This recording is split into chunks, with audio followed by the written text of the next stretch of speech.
The metallic taste of humiliation floods my mouth as I stare at the rejection letter trembling in my hands. Visa application denied again. They denied my visa again, just like the 17 times before, and this time the finality of it feels like a death sentence. The fluorescent lights in the embassy waiting room buzz overhead like angry wasps, and I can smell the stale coffee and broken dreams that permeate this place. Every breath I take tastes of disappointment and bureaucratic indifference. The same smug consular officer who crushed my hopes last month sits behind bulletproof glass, already calling the next number as if my devastation means nothing. I clutch the letter until my knuckles turn white, fighting the urge to scream at these walls that have witnessed my humiliation 18 times now. The paper crinkles under my grip, and I can hear the whispered conversations of other hopeful applicants behind me, their voices carrying the same desperate edge mine once held. Next! The officer's voice slices through my thoughts like a blade. My legs tremble as I stand, but I force myself to walk to his window one last time. Through the thick glass, I can see his nameplate clearly, James Morrison, Senior Consular Officer. I memorize his face, the condescending smirk, the way he barely glances at my documents, the dismissive wave of his hand as he slides my rejection back through the slot. Is there any explanation for this denial? My voice cracks despite my efforts to sound composed. He doesn't even look up from his computer screen. Insufficient ties to your home country. Next applicant, please. The sound of the number dispenser clicking echoes through the waiting room as another soul steps forward to potentially meet their dreams or join my club of the perpetually rejected. Papers rustle behind me as people shift nervously in their plastic chairs, and I catch fragments of hushed, disappointed whispers from those who've already received their verdicts. I want to argue, to demand he actually review my documentation, to scream that I have more ties to my education and future than he has brain cells, but what's the point? The system is rigged, and people like me, people from my country, my economic background, my family name, we're not meant to win here.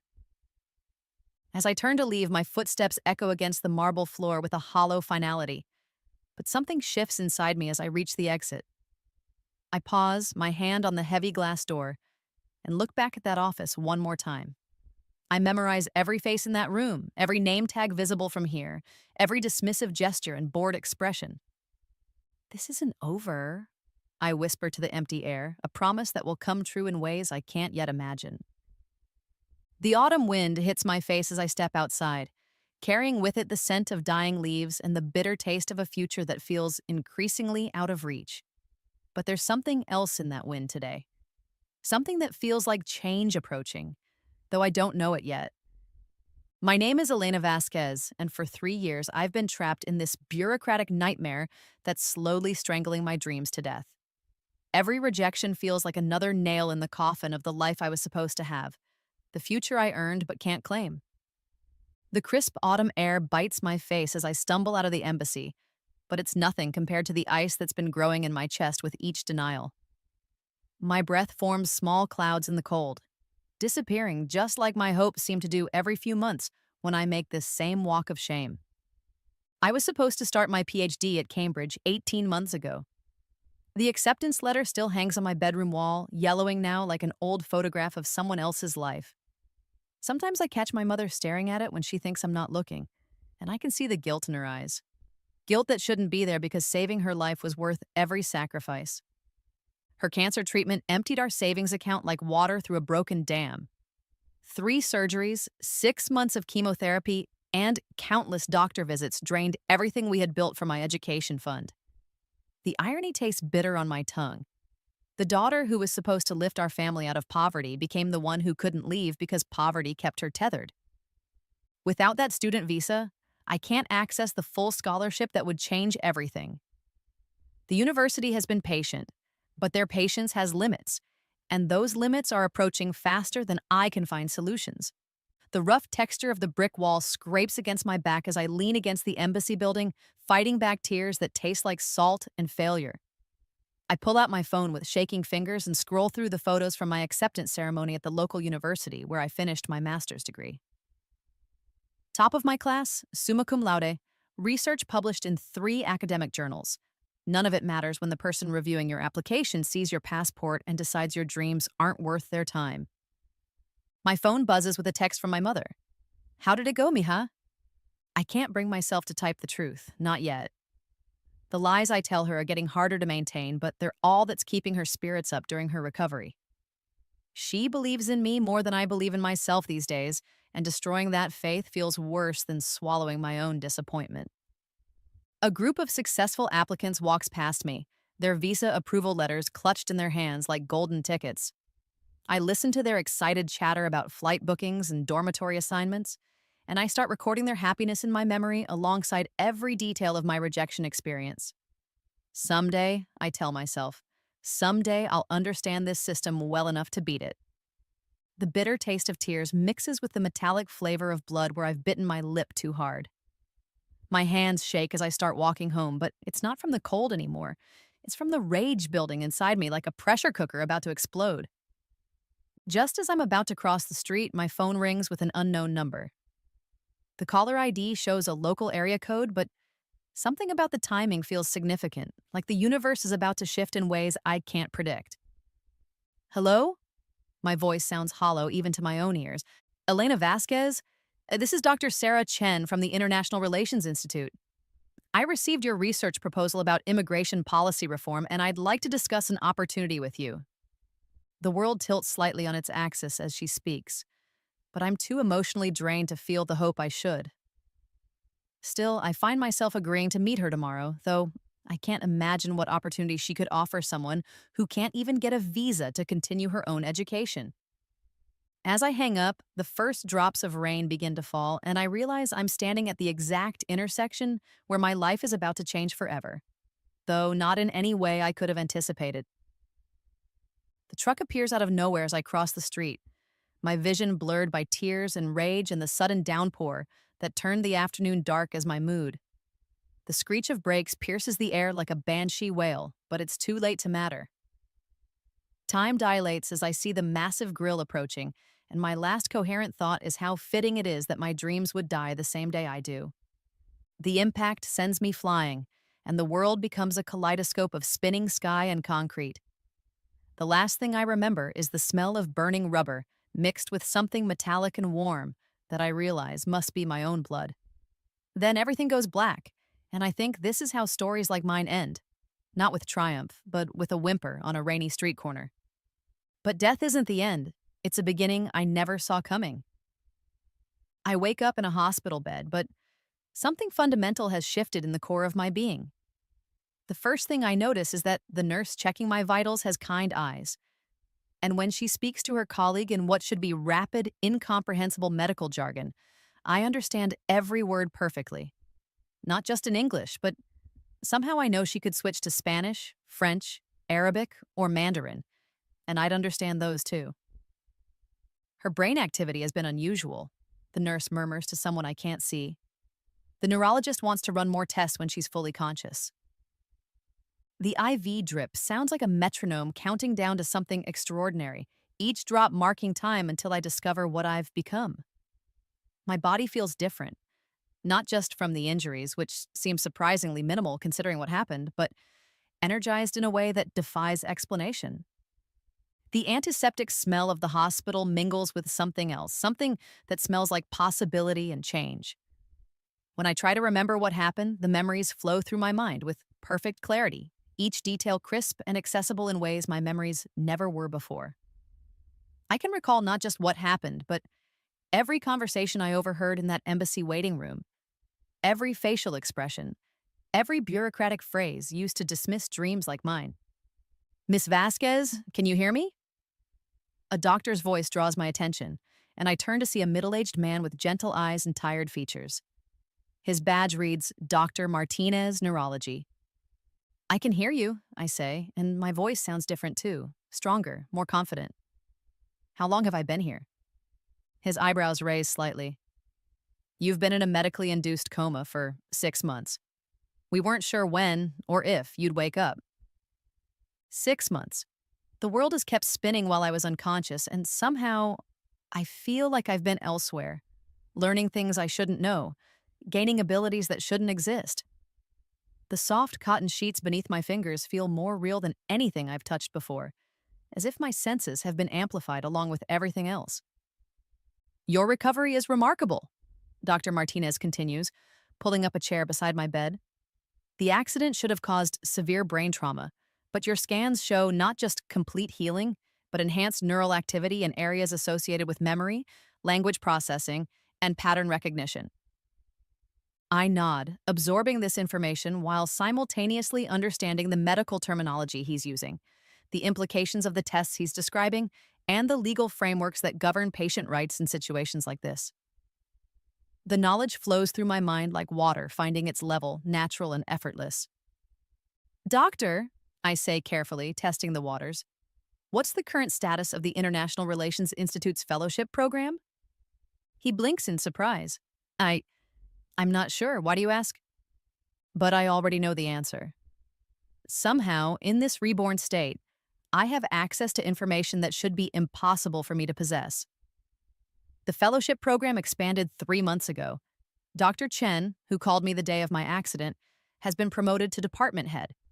And there's a new position opening that's perfect for someone with my background, if I can prove I have the skills to excel in international relations and policy analysis.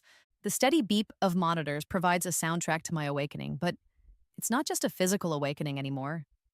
Something has fundamentally changed in my mind, and I suspect the accident didn't just save me from a life of rejection. It transformed me into someone who can finally fight back effectively. As night falls outside my hospital window, I begin to plan. The rebirth gave me more than just my life back. It gave me the tools I need to tear down the system that tried to destroy me. But first, I need to understand exactly what I've become and how to use these new abilities without arousing suspicion. The nurse returns to check on me one more time before her shift ends, and I listen as she updates my chart in 3 different languages, understanding every word perfectly. Tomorrow, I'll start the real work of discovering just how much the universe has changed the rules of this game. The rebirth gave me more than just linguistic abilities. It gifted me perfect memory and an intuitive understanding of legal systems worldwide. Every immigration law, every diplomatic protocol, every loophole they use to keep people like me out, it all flows through my mind like water through a sieve, clear and accessible and perfectly organized. Dr. Martinez can't explain the sudden cognitive enhancement that shows up on every test they run. Perhaps the trauma triggered dormant neural pathways, he theorizes, but his uncertainty radiates through every word. I know better. This feels divine, purposeful, like the universe decided to level a playing field that was never fair to begin with. The fluorescent hospital lights no longer irritate me the way they did in the embassy. Instead, they illuminate my path forward with crystalline clarity. I can see patterns in everything now. The way the medical staff interacts, the hierarchies that govern hospital bureaucracy, the unspoken rules that determine who gets attention and who gets ignored. During my 2 weeks of observation and testing, I devour every piece of information I can access. The hospital's Wi-Fi password reveals itself to me through careful observation of the nurses' typing patterns. Legal databases open like books I've read 1,000 times. International relations journals feel like conversations with old friends rather than academic mysteries. I discharge myself on a Tuesday morning, walking out of that hospital with the confidence of someone who finally understands the game being played. The autumn air tastes different now, crisp with opportunity rather than bitter with defeat. My footsteps on the sidewalk sound decisive, purposeful, each one taking me closer to a future I'm going to build with my own hands. The first thing I do is apply for a position at the International Relations Institute. My application essay writes itself, each word precisely chosen to demonstrate expertise that shouldn't exist but does.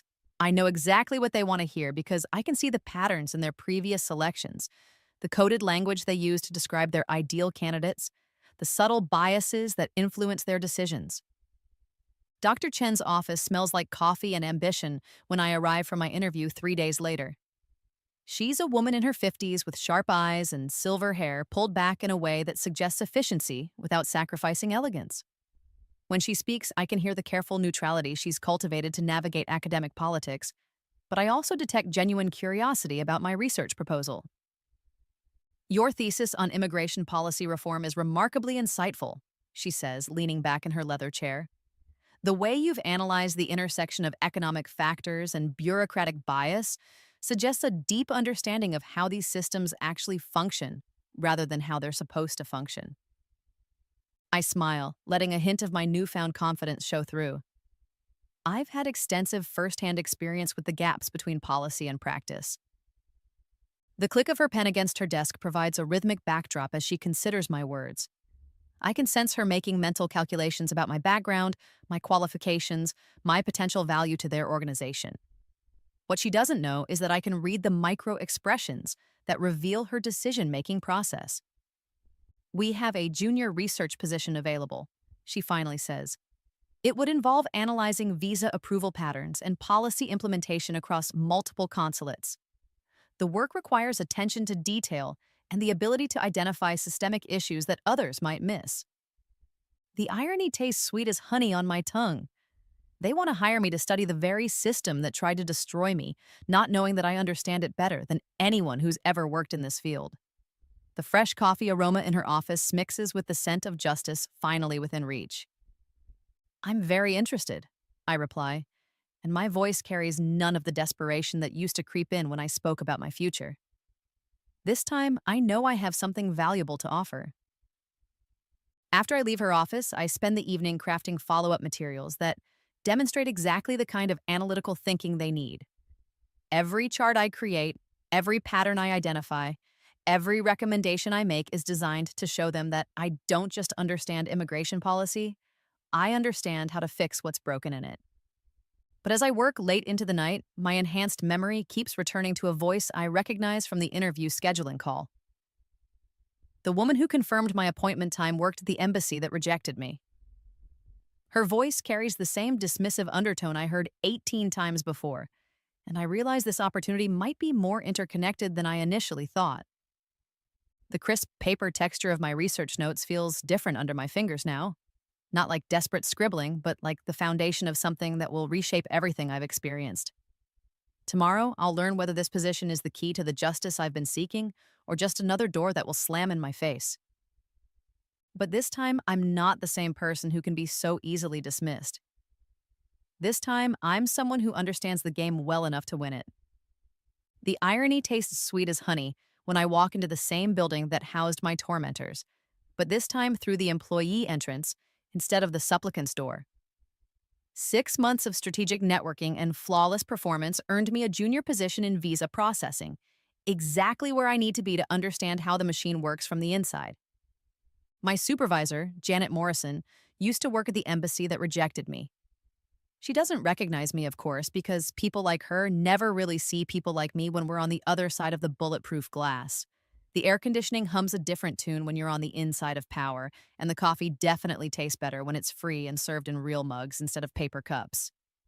Janet has the same dismissive energy I remember from the embassy, but now I can observe her from a position where I'm supposed to belong. She speaks to me with the patronizing tone reserved for junior staff, explaining procedures as if I'm not already 3 steps ahead of her thinking. The whisper of files being sorted becomes my daily soundtrack as I learn the rhythms of bureaucratic power. Elena, you'll be reviewing initial applications for completeness, she explains on my first day, her leather chair creaking as she leans back with the confidence of someone who's never doubted her right to make decisions about other people's futures. Nothing complex, just making sure all the required documents are included before they go to the consular officers for review. I nod respectfully, but inside I'm cataloging every detail of their process. The cologne mixed with stress sweat that permeates this office tells a story of people who wield power they don't entirely understand. I can smell the fear beneath their authority, the knowledge that their positions depend on maintaining systems they've never questioned. I start small, questioning inconsistent rejections with the careful tone of someone eager to learn rather than challenge. I noticed this application was denied for insufficient financial documentation, but the bank statements show more assets than our published minimum requirements. Should I flag this for review? Janet barely glances at the file. If it was denied, there was a good reason. The consular officers know what they're doing. But I've already documented the pattern. Applications from certain countries face scrutiny that others don't. Family names that sound too foreign get extra attention in all the wrong ways. Financial requirements shift based on assumptions about the applicant's intent to return home. My colleagues marvel at my natural instincts for the work, not knowing I lived every frustration from the other side. When I suggest procedural improvements that mysteriously align with applicants' needs, they praise my fresh perspective. What they don't realize is that every suggestion comes from understanding what it feels like to be on the receiving end of their arbitrary decisions. You have an unusual ability to anticipate where applications might face challenges, comments David Chen, one of the senior analysts during a team meeting. It's like you can see the process from the applicant's perspective. If only he knew how literally true that statement is. Within 3 months, I've documented patterns of discrimination that would make front-page news if the right journalist got hold of them. Late nights in the office become my favorite time, when the security guard's footsteps echo down empty hallways and I can dig deeper into classified files without interruption. My enhanced memory catalogs every inconsistency, every suspicious pattern, every case where qualified applicants were rejected, for reasons that don't appear in any official guidelines. The printer's mechanical whisper becomes my soundtrack as I create backup copies of everything, building a database of evidence that will be crucial when the time comes to act. But I'm not ready to reveal what I know yet. First, I need to position myself higher in the hierarchy, somewhere with real decision-making power. The current system isn't just flawed. It's designed to fail people like me, and changing it will require more than documentation. It will require the authority to rewrite the rules. The breakthrough comes when I discover the monthly quota meetings, where targets for approval rates are set based on political pressure rather than merit. Janet assumes I'm not paying attention during these briefings, but I'm absorbing every word, every gesture, every revelation about how the system really works. We need to be more selective with applications from developing countries this quarter, she announces during one particularly revealing meeting. The ambassador is concerned about maintaining our security profile. Security profile. Code words for keeping out people who look like me, sound like me, dream like me. As I walk home that evening, the weight of official documents in my briefcase feels like evidence in a trial that hasn't happened yet. My hands shake slightly. Not from fear, but from the electric thrill of uncovering truth that's been hidden behind bureaucratic language and official denials. Tomorrow, I'll continue playing the role of the eager junior analyst, but tonight I'm planning how to climb high enough to tear down everything they've built to keep people like me out. The game is rigged, but I finally understand the rules well enough to change them. And someone else is working late in the building tonight. I can hear their footsteps approaching my office, and I need to decide whether they're a threat to my mission or a potential ally in the war I'm preparing to wage. Late nights in the office reveal what daylight deliberately obscures, and tonight the building feels like a tomb filled with secrets that need to die. The security guard's footsteps echo down empty hallways as I dig deeper into classified files, my enhanced memory cataloging every inconsistency, every suspicious pattern that daylight bureaucracy works so hard to hide. The fluorescent lights buzz overhead like electronic insects, casting everything in harsh relief as I uncover the truth that's been hiding in plain sight. There's a quota system, unofficial but absolutely real, embedded in the culture so deeply that most employees follow it without realizing they're part of something morally bankrupt. Certain countries, certain economic backgrounds, certain family names trigger automatic rejections, regardless of qualifications. The discrimination I faced wasn't personal. It was institutional, systematic, and designed to preserve an exclusive club that people like me could never join. Every rejection I suffered was part of a larger machine designed to maintain barriers that have nothing to do with merit or security. The printer's mechanical whisper becomes my soundtrack as I document everything, each page that emerges feeling like evidence in a trial that hasn't happened yet. The stale after-hours air carries the scent of secrets finally being exposed, and my hands shake slightly. Not from fear, but from the electric thrill of uncovering truth that will reshape everything. I've found internal memos that explicitly discuss maintaining demographic balance in visa approvals, training materials that teach consular officers to look for cultural indicators that suggest an applicant won't return home, performance evaluations that reward officers for maintaining low approval rates from certain regions while encouraging approvals from others. The most damning evidence sits in a folder marked Policy Guidelines, Internal Use Only. It contains a point system for evaluating applications that adds or subtracts points based on factors that would be illegal if they were made public. Country of birth, -5 points for high-risk nations. Family income, -3 points for applicants below arbitrary thresholds. Educational background, -points for degrees from non-Western institutions, regardless of their actual quality. My enhanced abilities allow me to see patterns that others miss, connections between seemingly unrelated policies that create a web of exclusion. The buzz of fluorescent lights provides a steady rhythm as I cross-reference denial rates with demographic data, revealing disparities so stark they could only be intentional. But I'm not alone in the building tonight. Footsteps approach my office, measured, deliberate steps that suggest someone who knows exactly where they're going. I quickly close the sensitive files and switch to routine paperwork, my heart racing as I prepare to explain my late-night presence. Working late again, Elena? The voice belongs to Michael Torres, a senior policy analyst who's been watching me with interest for the past few weeks. He stands in my doorway with the casual confidence of someone who belongs here after hours, but there's something in his expression that suggests he knows more about my activities than he's letting on. Just trying to stay on top of the caseload, I reply carefully, studying his face for signs of suspicion or alliance. He steps into my office and closes the door behind him, the soft click echoing in the quiet space. I know what you're doing, he says quietly, and my blood runs cold until he continues. And I think it's about time someone did it. The rustle of sensitive documents seems louder in the sudden silence as he approaches my desk. I've been documenting the same patterns for 2 years, but I've never had anyone with your analytical skills to help me understand the full scope of what we're dealing with. Relief floods through me as I realize I've found an ally rather than an enemy. How long have you known? Since your second week here. You ask the same questions I've been asking, but you see connections I've been missing. Your background gives you insights that those of us who've always been on the inside can't access. I lean back in my chair, weighing how much to reveal. It's worse than just bias. It's a designed system of exclusion with built-in deniability. Show me, he says, and I realize the moment of truth has arrived. I create an encrypted backup of all evidence before showing him my findings. But Michael's reaction tells me I've made the right choice in trusting him.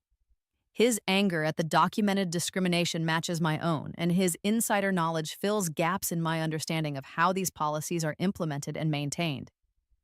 There's something else you should know, he says as we review the evidence together. Ambassador Harrison is retiring next year. The position that oversees all regional visa operations. It's going to be open, and with your analytical skills and my institutional knowledge, we might be able to put someone in that role who can actually change things. The weight of possibility settles over me like a mantle of responsibility. The same building that once crushed my dreams could become the platform from which I rebuild the entire system. The irony is so perfect, it feels like destiny. As we work through the night, comparing notes and building a comprehensive picture of institutional discrimination, I realize that my rebirth led me to exactly where I need to be.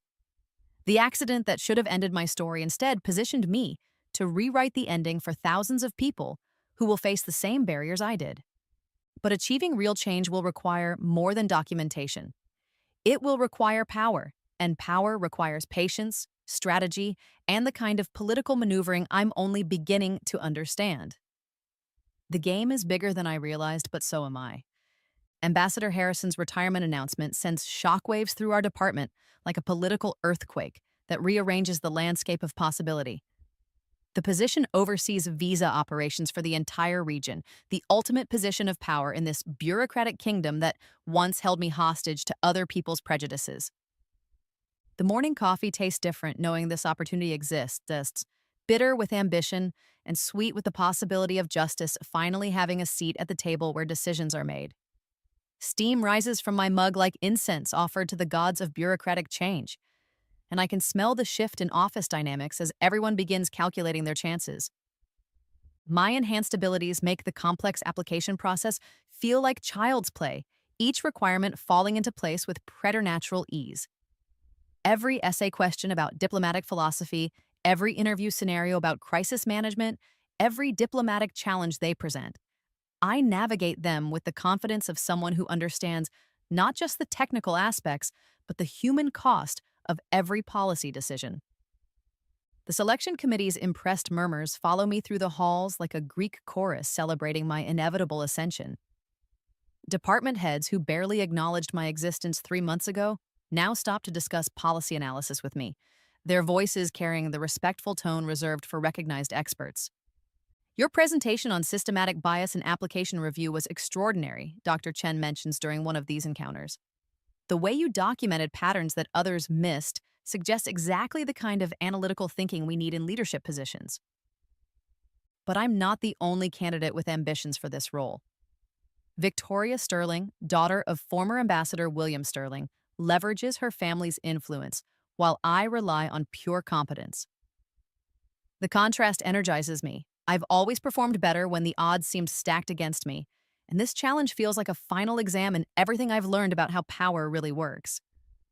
The click of heels on marble floors becomes a soundtrack to the campaign as various candidates make their rounds, building coalitions and making promises. I listen to whispered conversations in bathroom stalls and break rooms, my enhanced hearing picking up details about vote counts and backroom deals that others assume are private.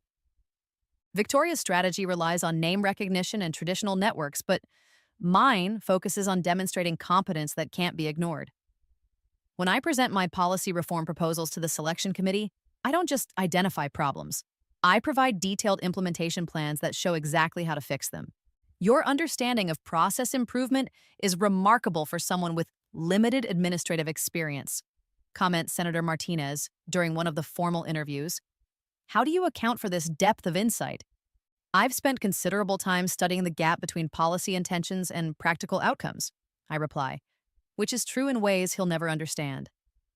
Sometimes an outside perspective can identify solutions that institutional thinking overlooks. The weight of official documents in my briefcase feels heavier each day as the decision approaches. Every page represents not just policy analysis, but the foundation for transformation that could affect thousands of future applicants. My hands remain steady now when I sign my name, each signature feeling like a promise to everyone who was denied the opportunities I'm finally within reach of claiming. Michael Torres has become my unofficial campaign manager, using his institutional knowledge to navigate political currents I'm still learning to read. Victoria has the traditional advantages, he explains during one of our strategy sessions, but you have something more powerful. You understand what's actually broken and how to fix it. The alliance we've built extends beyond just the two of us. Other reform-minded officials have quietly expressed support for my candidacy, recognizing that meaningful change requires leadership that understands both the technical and human aspects of immigration policy. But the critical vote is approaching, and despite all my preparation and all the evidence of my qualifications, I still need one more supporter to secure the position. The math is brutal. Victoria has her father's old network locked up, and I need to convert at least one traditional vote to my side. As I review my final presentation materials, the evening sunlight streams through my office windows with the golden quality that suggests important moments approaching. Tomorrow's committee meeting will determine whether my rebirth story culminates in the power to rewrite the system that tried to destroy me, or whether I'll have to find other ways to fight battles I know need to be fought. The building feels different tonight, charged with the potential for transformation that extends far beyond one person's career advancement. This isn't just about my ambitions anymore. It's about whether institutional change is possible when someone who understands the cost of discrimination finally gets the authority to rewrite the rules. Everything I've learned, everything I've documented, everything I've become since that accident in the rain, it all comes down to whether I can convince one more person that competence matters more than connections and that the future requires leaders who understand the human cost of bureaucratic indifference. The confirmation ceremony unfolds like a dream I never dared to have, each moment crystallizing into reality as my name is called and my appointment is officially announced. The same embassy where they denied my visa 17 times now hosts my swearing in as regional ambassador for visa operations, and the irony isn't lost on anyone who bothers to check the records, which no one does because people like them never imagine people like me keep receipts. The morning sunlight streams through tall windows as I raise my right hand and recite the oath of office, each word carrying the weight of every rejection I endured, every dream they tried to crush, every moment I stood on the other side of bulletproof glass, pleading for basic fairness. My voice remains steady as I promise to uphold the principles of justice and equality that this institution has ignored for far too long. In the audience, I spot faces I recognize from my months of research and documentation. Janet Morrison sits in the third row, her expression carefully neutral as she watches her former subordinate ascend to a position of authority she never thought possible. Dr. Chen beams with pride, her investment in my potential vindicated by this moment of transformation. But the most satisfying presence is Michael Torres, whose alliance made this victory possible. His knowing smile carries the weight of all our late-night strategy sessions, all the evidence we compiled, all the reform proposals we've prepared for implementation. Today marks not just my personal triumph, but the beginning of systematic change we've been planning for months. The scratch of expensive pens fills the air as I sign the official documents that transfer authority into my hands. Each signature feels like rewriting history, transforming me from victim to victor in a system that was designed to ensure people like me never achieved positions of real power. Congratulations, Ambassador Vasquez, says Chairman Richardson as he shakes my hand. We look forward to your leadership in modernizing our approach to visa operations. Modernizing. Such a diplomatic word for dismantling discrimination and rebuilding fairness into every process and procedure. My first official act revolutionizes the review process with surgical precision. Every application now requires 3 independent evaluations, and any rejection must include specific, documented reasoning that can be reviewed and appealed. The old guard bristles at these unnecessary complications, but I sleep soundly knowing tomorrow's applicants won't face the arbitrary decisions that defined my own experience. The ambassador's office smells like leather and power, but it feels like justice finally finding its proper home. The heavy wooden desk that once intimidated me when I visited as a supplicant now serves as the platform from which I'll rebuild the entire system. When I sign my first approval letter for a student from my old neighborhood, my hand doesn't tremble. It flourishes with the confidence of someone who finally has the authority to make things right. The polished wood surfaces reflect light differently now, illuminating not just the room but the possibilities for transformation that extend far beyond these walls. I've installed new procedures for tracking approval rates by demographics, ensuring that the patterns of discrimination I documented will be impossible to maintain without detection.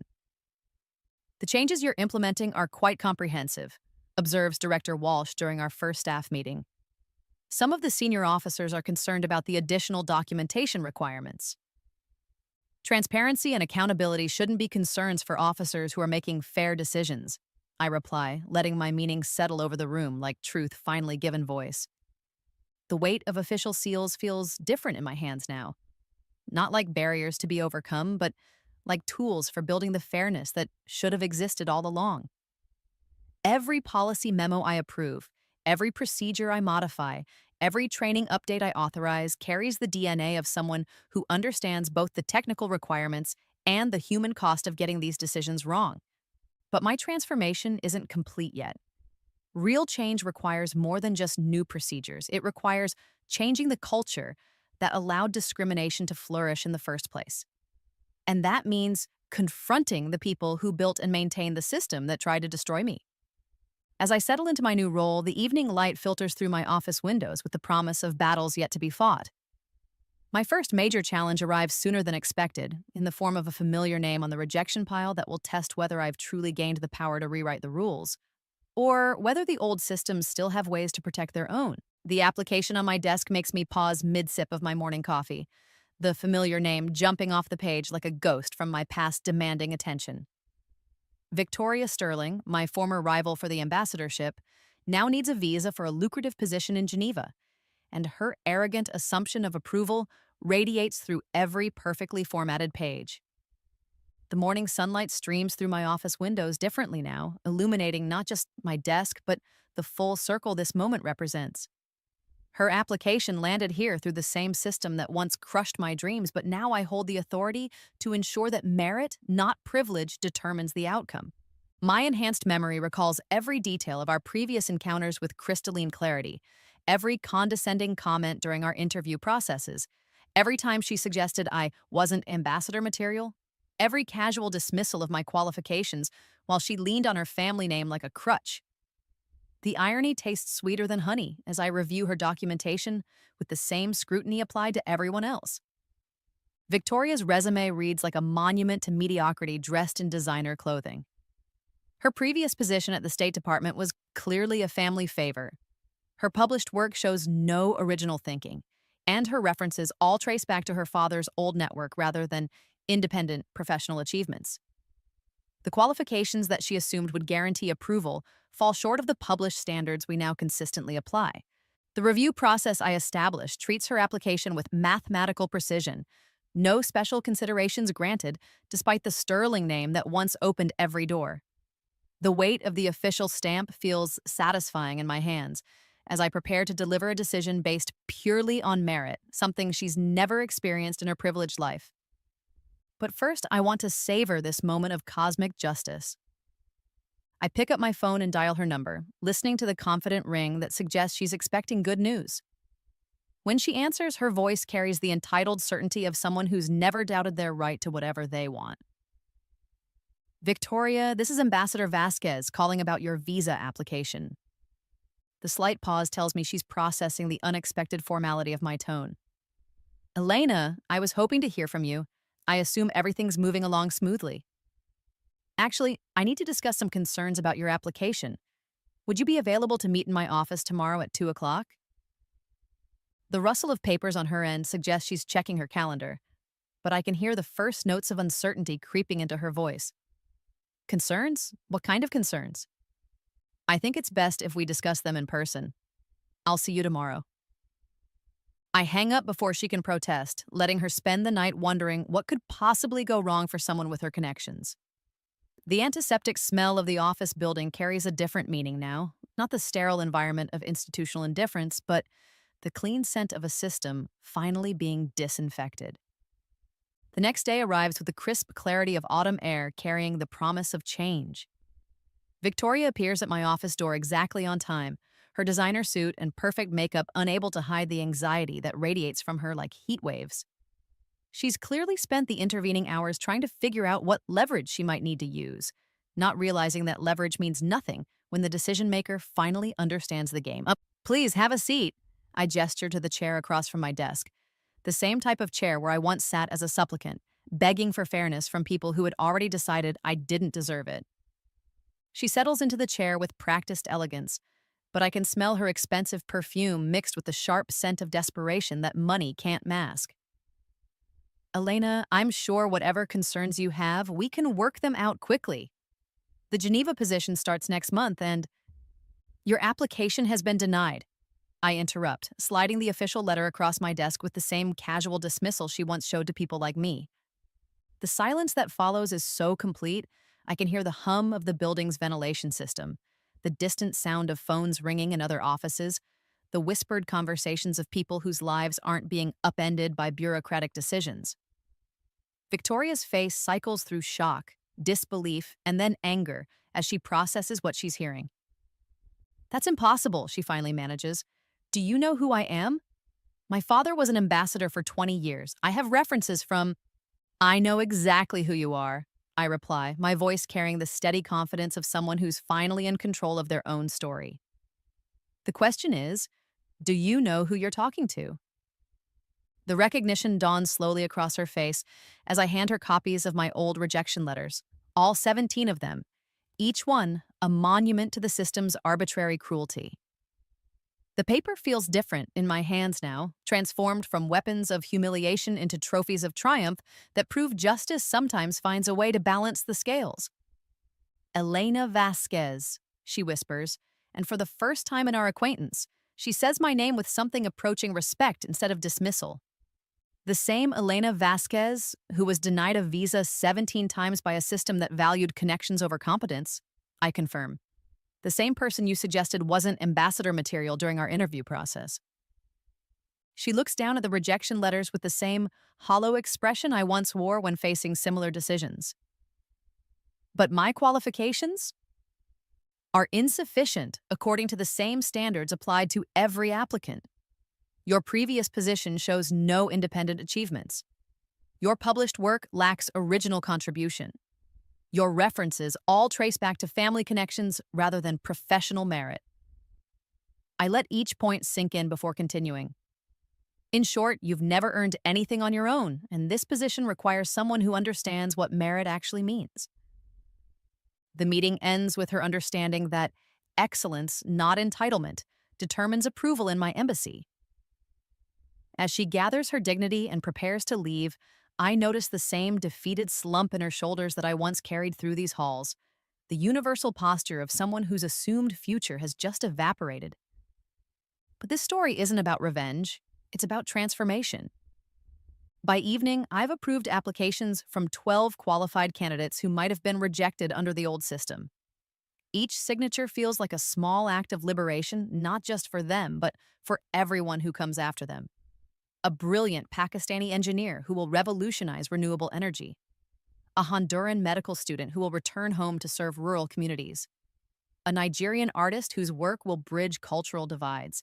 Each approval honors not just the applicant's merit, but the girl who once stood on the other side of bulletproof glass, clutching her dreams in trembling hands, while bureaucrats decided her future based on prejudice rather than potential. Victoria storms into my office 3 days later, her privilege finally confronting the reality that doors don't always open for people like her. The satisfying thud of her heels on my carpet announces her arrival before she speaks, and I can smell her expensive perfume mixed with the sharp scent of desperation that no amount of money can mask. "You can't do this to me," she demands, slamming my denial letter on my desk with enough force to rattle my coffee cup. "Do you know who I am?" The question hangs in the air like incense at a memorial service. For her old world, where names mattered more than merit, where privilege trumped competence, where people like me existed only to validate the superiority of people like her. I lean back in my leather chair, the same type of furniture that once intimidated me, and smile with the quiet confidence of someone who earned their place through excellence rather than inheritance. "I know exactly who you are," I reply, my voice steady as a judge pronouncing sentence. "You're someone who's never earned anything independently, who assumed doors would always open because of your last name, who dismissed qualified candidates because they didn't fit your narrow definition of worthiness." The morning light streams through my windows, casting everything in sharp relief as the moment of truth arrives. Victoria's face cycles through emotions like weather patterns, surprise giving way to anger, anger dissolving into desperation. Desperation finally settling into something approaching understanding. "The question is," I continue, savoring every word, "do you know who you're talking to?" I reach into my desk drawer and withdraw a manila folder containing 17 rejection letters, each one a testament to systemic discrimination disguised as policy. The paper feels different in my hands now, not like evidence of my failures, but like proof of a system so broken that it rejected excellence while embracing mediocrity. "Elena Vasquez," she whispers as recognition finally dawns, and for the first time in our relationship, she speaks my name with something that might be respect rather than dismissal. The same Elena Vasquez who was denied a visa 17 times by people who valued connections over competence, I confirm, spreading the letters across my desk like cards in a game where I finally hold the winning hand. The same person you suggested wasn't ambassador material because I didn't have the right pedigree. Her eyes widen as she scans the rejection letters, each one bearing the official seal of the same institution where she now sits, powerless and pleading. The irony is so perfect, it feels orchestrated by forces beyond human planning, justice delivered with surgical precision after years of patience. "But this is different," she protests, her voice cracking with the desperation of someone whose worldview is crumbling. "I actually qualify for this position. My background, my experience." "Your background consists of positions handed to you because of your father's reputation," I interrupt, consulting her file with the clinical detachment she once showed to my dreams. Your experience amounts to performing tasks that others accomplished for you while you took credit. Your references are people who knew your family rather than your work. The building's ventilation system provides a steady soundtrack to her humiliation, the same white noise that once accompanied my own rejections in rooms like this. But now, I'm the one making decisions, and those decisions are based on standards applied equally to everyone, regardless of their last name or family connections. Your application was evaluated using the same criteria applied to every candidate, I explain, my tone carrying the professional courtesy she never extended to others. 3 independent reviewers assessed your qualifications. All 3 reached the same conclusion: insufficient merit for approval. Victoria slumps in her chair, finally experiencing the powerlessness that people like me navigate daily. The expensive fabric of her suit can't protect her from the reality that competence matters more than connections, in a system designed to measure actual worth rather than inherited privilege. "What do you want from me?" she asks, and I hear echoes of every desperate applicant who ever sat in similar chairs, pleading with bureaucrats who held their futures in indifferent hands. "I want you to understand what it feels like to have your qualifications dismissed by people who never bothered to see your potential," I reply. "I want you to experience the frustration of being judged by standards that shift based on who you are rather than what you've accomplished." But even as I deliver this lesson in humility, I realize that revenge was never the point of my journey. The real victory isn't Victoria's defeat. It's the system I've built to ensure that merit triumphs over prejudice for everyone who comes after us. However, I continue, watching her expression shift from despair to cautious hope. Unlike the system that rejected me repeatedly without explanation or opportunity for improvement, I'm going to offer you something different. I slide a second document across my desk, a detailed analysis of her application's deficiencies, alongside recommendations for addressing each weakness. This outlines exactly what you would need to demonstrate to qualify for similar positions in the future: real experience, independent achievements, contributions that stand on their own merit rather than family reputation. The confusion in her eyes gives way to something approaching gratitude as she realizes I'm offering her what no one ever offered me: a genuine path forward based on fairness rather than favoritism. "Why would you help me after everything I've done?" she asks, and I hear the first notes of humility in her voice that suggest she might actually be capable of growth. "Because the goal was never to perpetuate the same unfairness in reverse," I explain. "The goal was to build a system where everyone gets judged by the same standards, where opportunities go to those who earn them, where competence matters more than connections." As she leaves my office with the roadmap for genuine achievement, I feel the satisfaction of justice served not through petty revenge, but through systematic reform. The embassy closes at sunset, but I remain in my office, watching the last light fade through windows that once seemed like barriers between me and my dreams. My reflection in the glass shows someone reborn not through bitterness, but through purpose.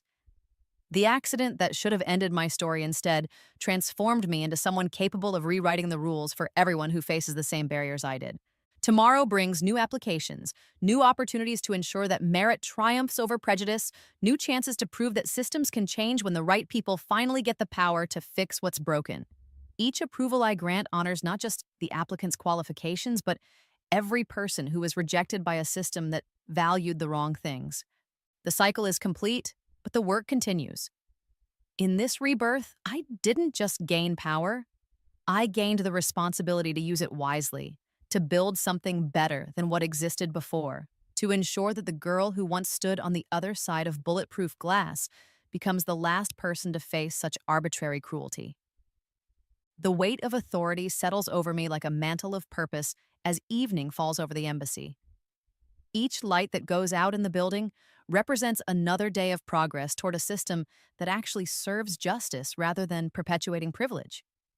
And in the morning, when new applicants arrive with their dreams and documentation, they'll face a process designed to evaluate their merit rather than their pedigree. This is what rebirth really means. Not just getting a second chance at your own dreams, but becoming someone who can give others the fair chance you never had. The universe didn't just save my life in that accident. It positioned me to save the dreams of countless others who deserve better than the arbitrary cruelty I endured. As I finally lock my office and head home, the security guard nods respectfully, a small gesture that carries enormous meaning for someone who remembers when respect had to be earned through excellence rather than granted through inheritance. The building sleeps peacefully tonight, but tomorrow it awakens to serve justice in ways it never has before. The story ends where it began, with someone facing a bureaucratic system that holds their future in its hands.